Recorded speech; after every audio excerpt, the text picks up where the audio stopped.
স্বাগতম আপনাকে দেশ বিদেশ সংবাদ ডিবিএসে। মার্কিন সাময়িকী টাইম ম্যাগাজিনকে দেয়া এক সাক্ষাৎকারে প্রধান উপদেষ্টা ডক্টর মোহাম্মদ ইউনূস বলেন, আওয়ামী লীগকে নির্বাচনে প্রতিদ্বন্দ্বিতা করার জন্য স্বাগত জানানো হবে। উল্লেখ্য, অন্তর্বর্তী সরকারের প্রধান উপদেষ্টা ডক্টর মোহাম্মদ ইউনূস বলেছেন।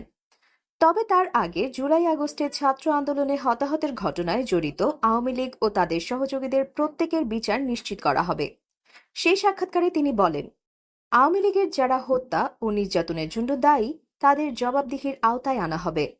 বিচারে অপরাধী প্রমাণিত না হলে তারা নির্বাচনে অংশগ্রহণের অধিকার পাবে। যারা অপরাধী নয় তারা নির্বাচনে অংশগ্রহণের জন্য অন্যদের মতোই স্বাধীন। তাদের বিরুদ্ধে রাজনৈতিক ভিত্তিতে লড়াই করব আমরা। রাষ্ট্রের প্রতিষ্ঠানগুলো এমনভাবে পুনর্গঠন করা হবে যাতে স্বৈরাচার আর কখনো ফিরে আসতে না পারে। জুলাই আগস্ট আন্দোলনে নিহত এবং আহতদের বিষয়ে তিনি বলেন, আগের সরকার সম্পূর্ণ নিপীড়নের পরিবেশ তৈরি করেছিল। হত্যা, গুম ও রাষ্ট্রীয় প্রতিষ্ঠানের ধ্বংস সাধন, এটি একটি ফ্যাসিবাদের শাসন ছিল। শেখ হাসিনার গেল 15 বছরের শাসনামলে ৩,৫০০ জনকে বিচার বহির্ভূতভাবে গুম করা হয়েছে বলেও দাবি করেন প্রধান উপদেষ্টা।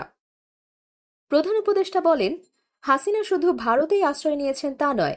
সবচেয়ে খারাপ বিষয় হল তিনি যে কথা বলেছেন, এটা আমাদের জন্য অনেক সমস্যার কারণ হয়ে দাঁড়িয়েছে। তিনি ভারতে বসে সরকারের উপদেষ্টাদের বিরুদ্ধে অপপ্রচার চালিয়ে যাচ্ছেন, যার ফলে সহিংসতার জন্য শেখ হাসিনার বিরুদ্ধে দায়ের করা মামলার প্রেক্ষিতে তিনি শেখ হাসিনাকে বাংলাদেশে ফেরত চেয়েছেন। যদিও কেউ বিশ্বাস করে না যে ভারতের প্রধানমন্ত্রী নরেন্দ্র মোদী তাতে রাজি হবেন। প্রধান উপদেষ্টা বলেন, রাষ্ট্র সংস্কারের কার্যক্রমের সঙ্গে মানুষের জীবনযাত্রার মান উন্নত করাই একমাত্র স্বৈরাচারের ফিরে আসাকে রুখে দিতে পারে। সংস্কারের পুরোই বিপ্লবের মূল।